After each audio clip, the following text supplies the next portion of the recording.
Assalamualaikum warahmatullahi wabarakatuh.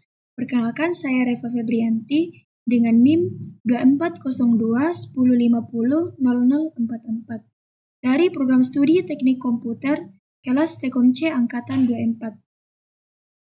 Jadi, di sini saya akan membuat video pembelajaran untuk memenuhi tugas dari mata kuliah kecerdasan buatan. Di sini saya akan membahas mengenai Depth First Search atau biasa disingkat dengan DFS. Yang pertama, definisi dari DFS. Algoritma Depth First Search adalah algoritma pencarian mendalam yang dimulai dari node awal dilanjutkan dengan hanya mengunjungi node anak paling kiri pada tingkat selanjutnya. Algoritma ini menelusuri setiap cabang sedalam mungkin sebelum melakukan backtracking. Nah, DFS banyak digunakan dalam pencarian jalur, pemecahan teka-teki, deteksi siklus, dan analisis jaringan yang memungkinkan menjadikannya alat serbaguna dalam kecerdasan buatan dan ilmu komputer. Selanjutnya, kelebihan dan kekurangan dari DFS itu sendiri. Yang pertama, kelebihan DFS, di mana membutuhkan memori yang relatif kecil, karena hanya node-node pada lintasan yang aktif saja yang akan disimpan. Kedua, kekurangan dari DFS. Jika terdapat lebih dari satu solusi yang sama, tetapi berada pada level yang berbeda, maka pada DFS tidak ada jaminan untuk menemukan solusi yang paling baik atau tidak optimal. Selanjutnya, contoh penerapan DFS dalam studi kasus. Terdapat sebuah peta Rumania, di mana di sini kita akan melakukan pencarian jarak terdekat antara Arad ke Bakheres. Nah, dalam menyelesaikan studi kasus tersebut, kita perlu membuat peta Rumania menjadi grafik yang lebih sederhana. Nah, ini merupakan gambaran peta Rumania dalam bentuk graf yang sederhana. Selanjutnya, penyelesaian dengan DFS.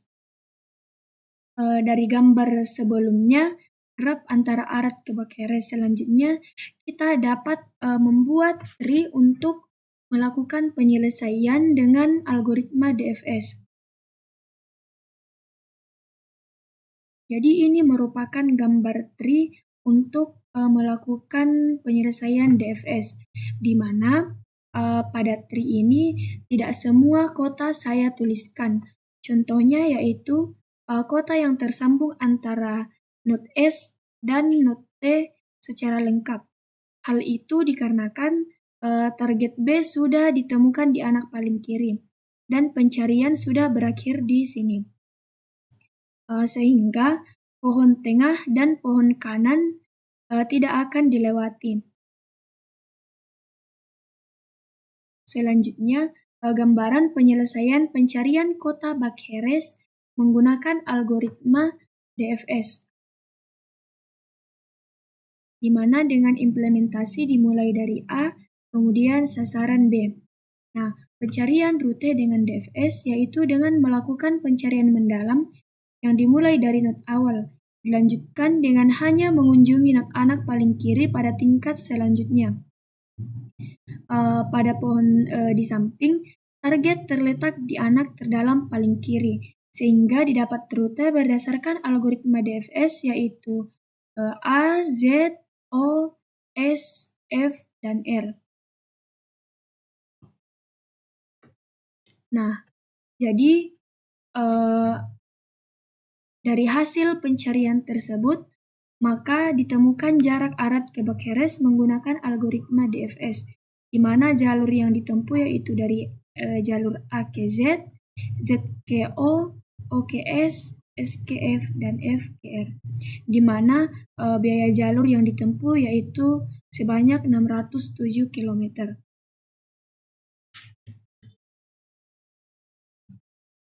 Jadi, pada kasus ini, algoritma BFS dengan path cost 450 km rupanya lebih efisien dari DFS yang memiliki path cost sebanyak 607 km.